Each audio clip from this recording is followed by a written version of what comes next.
department store, where your dollar buys you more. Save on Kmart's Matchmates, a huge fashion selection, now 1/3 off. New for fall mix and match styles are marked down 1/3 during this great in-season sale. Choose from a beautiful collection of colorful coordinates and save 1/3 during the Matchmate in-season sale through Saturday at Kmart. Kmart is the saving place. The Schuylkill Mall is up for sheriff's sale. The public sale will be held June 17th. The mall has struggled in recent years. The Kmart store there closed last October, and Sears shut its doors back in January of 2015. The sale will be at the Pottsville Courthouse.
Hi everyone, welcome to Frackville, Pennsylvania. We are down here in coal country today, and welcome to the Schuylkill Mall. Hope everybody had a nice holiday season. This is being recorded just after the holidays, and should be up soon. So again, hope you had a good holiday season. Hope everybody has a happy new year. Not feeling so well today, as you can imagine, but hopefully I sound okay. So we're going to attempt to do some commentary here and let you know a little bit about the mall and go from there. So this mall I actually have been to twice. I went to it one time when I was going down to Centralia, Pennsylvania, which is going to be a video upcoming later on this or next year for the town of Centralia. And if you know anything about Centralia, Centralia, Pennsylvania is where they had that famous mine fire, and they had to declare eminent domain and clear the town out and all that stuff. So I'm not going to get too much into that. We'll save that for that video, but I'm sure you all have heard about that at some point. So Frackville, Pennsylvania is near Schuylkill, or is where the Schuylkill Mall is, rather, and there's a lot of these malls in the middle of Pennsylvania, in these small rural towns that serve a lot of the small towns, and they kind of serve a plethora of areas. Many of my videos have been in this general region across the beltway, so to speak, of Pennsylvania, and this mall is in serious trouble. It was just up for auction at a sheriff's sale in June, and I don't know what the results of that were. I couldn't find out any results of that.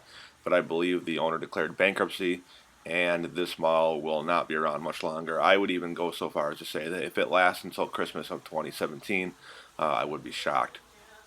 This mall is like stepping into the 70s all over again. It has never been touched or altered in any way. Maybe little things here and there for different storefronts coming and going, but it's essentially all original in every way that you can think of it. From the fountains, which you saw and you'll see again, to this brick design that you're seeing here, this mall truly is a gem in terms of just 70s design and culture and branding and the way it looks and all that. But that's what's really interesting and awesome about these malls in Pennsylvania, is that's one of the big fascinations with being a dead mall enthusiast, so to speak, is when you're inside of these places, you're just transformed back to a bygone time frame, not only of just shopping, but also just how different things were, and at the time what builders thought was good looking and all that. And it's just funny to see how taste and styles have changed, and it's just so dramatically different nowadays. And I like, I'm not a modern design hater. There are several places that I frequent, not just malls, that are modern and are awesome. And I do appreciate technology. Hell, without technology, I wouldn't be able to do what I'm doing right now. But I still am a huge vintage mall, vintage culture, anything enthusiast, as a lot of you are that watch my videos. And of course, I appreciate you for that, no doubt. So this mall opened in 1980. It was made by Crown American. And it says here on the Wikipedia page that the mall included a Black Diamond Antiques, but that has since closed. It also included a Sears and Kmart. And Sears, Kmart, and Hess were the three original anchors. All three have closed and now sit vacant. And there are several mom and pop shops that are opening or open rather to try and keep this mall afloat. There is an Arby's that it says closed, but when we were there in 2015, must be some other independent owner reopened it, because it was open when we were there after 2014, so that has since reopened. So that's good news. And as you're going to see in the video, there are several of these storefronts that are covered up with these gigantic movie posters, some for movies that aren't even current. That's just an attempt to make the mall look somewhat halfway decent. And when I was in the mall, there was not very many people in here, just a handful of shops and customers. And like I said, I don't see it getting any better. This mall had a McDonald's in the mall and also in the parking lot. And in 1983, the Pomeroy's department store relocated from the mall to downtown Pottsville and became the mall's fourth anchor. 1 year later, the Pomeroy's chain was sold to Bonton, the fifth anchor, Farmore. They consider this anchors, but it's not anchors. As part of a store renovation in 1995, Sears added 23,000 square feet by taking over vacated sections of mall space. In 1995, Hess closed its store at the mall, and then 3 years later, it became an outlet store called U.S. Factory Outlets. Rex TV and Appliance joined the mall in 1998, and after U.S. Factory Outlets closed, it became the original location of the Black Diamond Antiques, which, like I said, is also closed. There was a Steve & Barry's in this mall, only from 2007 to 2009, and Dunham Sports is really the only major quote-unquote anchor left in this mall. I was reading online about, there's varying reasons why malls close, and apparently there was some sort of plant that closed in the area, which didn't help things at all.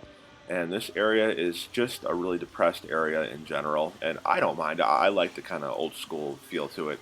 But when you're driving through a lot of these towns to get to the mall, the GPS will take you through all these small little towns, and they have a lot of these row houses and a lot of just old gas stations and one light stop towns that you go through, and it really just kind of sets the mood for getting to the mall.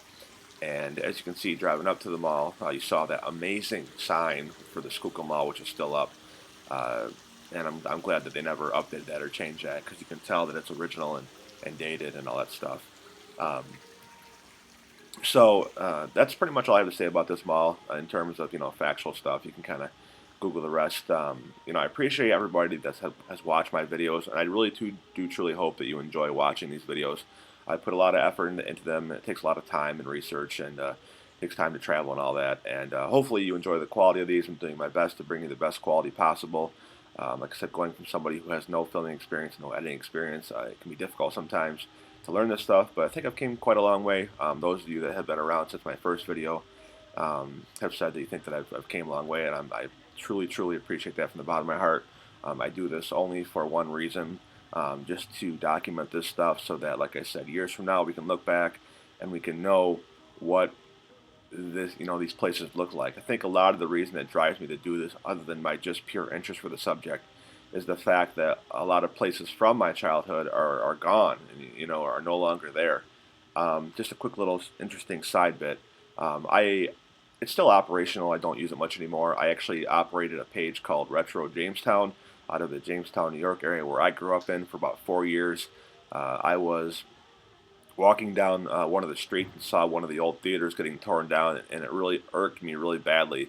And that's what, that's 4 years ago, 5 years ago, whenever it was. That's what started my inspiration to document things that were gone. And so that's where the roots of this all came about. So I've been, wanting to do stuff like this, or have had interest in this for years, and just finally saw others on YouTube doing it, and decided to do it once I realized I had a cell phone that was capable of taking great quality pictures and photos. So I'm very grateful for that. I'm very grateful for you. If you do watch these videos and you haven't, please subscribe. The more subscribers I get, the more it helps to continue the revenue and stuff coming so we can keep filming these places. So please take a second, subscribe, and like the video if you watch it. Like I said, I appreciate all of your comments, and please continue to suggest places to go. If you have places you want us to see, we will definitely try to do that.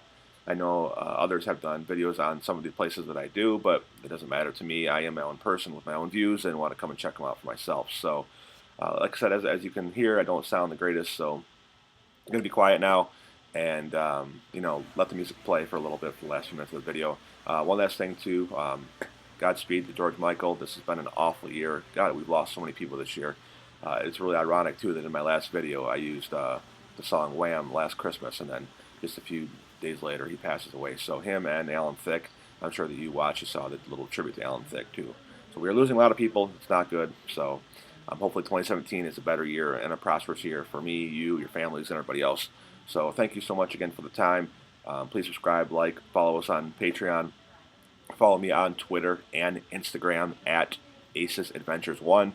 And also coming in 2017 too, I do want to announce that starting the next video we shoot, we now have a drone. My good buddy Nick got one for Christmas, so we're really excited about that. We will now be taking drone footage, which is going to take our channel to the next level. And we also invested in some lighting, so we're going to try and get better and better every time. So thanks again for listening to me babble. Once again, hopefully you haven't hit the mute button yet. Have a safe and happy new year, and we will be back in 2 to 3 weeks' time with the Lincoln Mall in Madison, Illinois. That will be the next video, and I promise you when I say this is one you do not want to miss. It's going to be an excellent episode. So thanks again. Happy New Year. Drive safe. Don't drink and drive. Blah, blah, blah. Take care.